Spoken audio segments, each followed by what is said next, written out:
John Allen is a columnist with Roll Call. He's in our Washington bureau. John, thank you so much for joining us. Boy, this is certainly an entertaining story. But is this a story where Washington gets their knickers in a knot, the media gets so excited, but does it really impact the race, and does it mean anything to the rest of the country? I think there's one sort of possibility here with the faux Spocks, if you will, the fake spokesman. Donald Trump has made such an asset of his willingness to attack people directly, to do things out of his own mouth. He's gotten plaudits for being a straight talker for that, even though his policy positions change. And I think the idea that he's going around talking to news organizations, pretending to be a spokesman for himself, is something that undercuts that narrative. And so I think that's actually potentially a bigger deal than any of the other things in terms of undermining who Donald Trump presents himself as. I don't think any of these scandals in and of themselves are game changers, nor do I think the three of them together, if you include a New York Times story today about his treatment of women in private, some of it very similar to that we've seen in public. If you take them all together, they may not make much of a difference, but what it does signal is a new media scrutiny of Donald Trump that he really didn't get during the primary campaign, and we're going to find out if he'll survive, thrive, or perhaps wilt under that scrutiny. Well, Hillary Clinton has a new spot out specifically hitting Trump over his tax returns. I want to play a clip for you. If I decide to run for office, I'll produce my tax returns, absolutely. I am officially running for President of the United States. The audit is no excuse. The IRS has made it very clear that an audit is not a bar to public release. It is entirely your choice.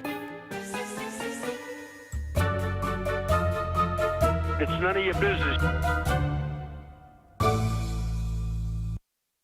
It's a big question. What's Donald Trump hiding? The tax return issue did dog Mitt Romney in 2012. President Obama actually capitalized off of that, too. Is Clinton trying to use the same strategy against Trump? Sure, and she's now got an opportunity to accuse Donald Trump of hiding something. One of the big Republican critiques of her is that she hides things, her email scandal being Exhibit A in that case. So I think it undermines one of the big narratives that Donald Trump has against Hillary Clinton and Republican outside groups in the Republican National Committee. If he is unwilling to release his tax returns, as she points out, she's released hers going back to the 70s, I believe. And so what it does is it allows her to try to muddy that issue that has so far been one that's been a very good one for the Republicans. Well, the New York Times says that billionaire Sheldon Adelson is poised to give Trump more than $100 million. Trump's finalizing his donor strategy with the RNC. But where does the campaign stand on the issue of fundraising at this point? I think Donald Trump is going to be raising as much money privately as he possibly can. He said he was going to fund his own campaign. That lasted through the primaries, but I think what we're going to see now is a lot of outside spending on his behalf and a lot of inside spending on his behalf. Some donations that go to him and, of course, potentially pay off those loans that he made to his campaign in the primary. Sheldon Adelson, certainly a big person distributing money for campaigns. It's a big deal. Here's a cover, though, the New Yorker this week for next week. It's Donald Trump in a tux sawing an elephant in half. The elephant, of course, the GOP. Trump had his much anticipated meeting Thursday with Paul Ryan. What's changed since that gathering? What are you hearing, John? Not much. I mean, ultimately, seems to be the case. Ultimately, the signal here is that Paul Ryan will eventually get behind Donald Trump. That's the likely scenario here. But Ryan has been able to hold himself out as somebody who's a little more independent than some of the other folks that coalesced immediately. There is a huge division in the Republican Party.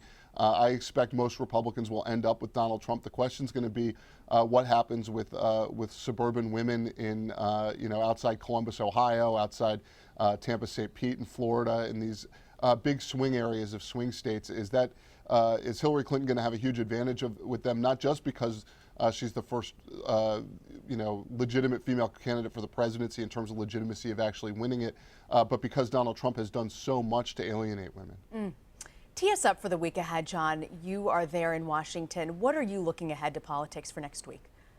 Well, I think the big question is going to be the continuation of this denouement of the Donald Trump versus the rest of the Republican Party story, and see how fast people in the House of Representatives and the Senate get behind him, and see who else stands apart from him. I also expect that this week we're going to hear a little bit more of the death of the idea of some savior Republican running as a write-in or third-party candidate in an effort to shield Republicans from having to tie themselves to Donald Trump or distance themselves. I actually think there's a good opportunity for some of these Republicans to make that decision and perhaps benefit from it in some places where they distance and in some places where they hang on to them. Remember, the Democratic Party was in control of Congress for many, many years with essentially two very distinct factions, the Northeast Liberal faction and the Southern Conservative segregationist faction. So you could see a party continuing to be dominant in Congress, even with wings that are very, very different on some of the big crucial issues. Definitely changing the electoral map in so many ways. John Allen with Roll Call. John, thanks for sharing your Saturday with us. Thank you, Reena. You bet.